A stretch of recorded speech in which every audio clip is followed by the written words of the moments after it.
Hello parts, nagtrending ang barangay captain sa 3 de Mayo, Digos, Davao, si Kap Dudong Bukol. Akong gitanaw ihang mga upload parts, isog-isog bung tawhana kay agihang ikontra mayor magubod unya simpre og imuha na siyang daoton or ilantad ilahang mga sekreto masuko gyud na mao nga og arikas politika dili na ta mangaway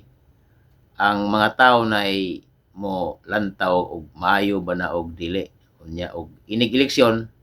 ug modaog kwarta ng mga tao modaog suportaan gyapon kay mao may nidaog sayop na sa mga tao og mao gyapon ibalik pero kasagaran gyud modaog og kwarta labi na og naas kapitos mao nga kanang akong gitukod nga baka parts kanang pagpadaghag baka sa Bohol naa naman ay unom ka member og mudaghan ang member ana unya akong binuangan mapusilan pug ana og sayo mao nga ako gid ang tarongon ang gitabang sa mga member nako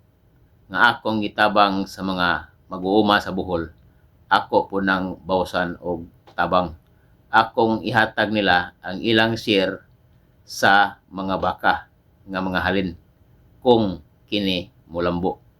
In kasog di mulambo og unsay gidangatan maopoy akong ipahibaw. Og maghisgot ta og politika parts. Mas maayo dili kita mangaway sa atong kontra. Ang imo harang panlibasugan ug unsay imong plataporma. Kiday mulansad go parts kagawad ba or barangay captain or mayor sayon ra kay na pagistorya sa imuhang diskurso matag kampanya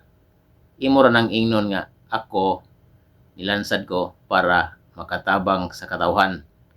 pero kini dili na ko kaya og mag-inusara magtinabangay ta atong likayan ang korupsyon kung inyo kong butaran maayo og dili mo mabutar nako maayo pod unya mangyaway din na kay kung ang imong kontra sa politika imo nang sigihan og daot or imo nang daoton dili gina mo angkon bisag unsaon bisag pisliton ba nimo nang itlog ana di gina mo angkon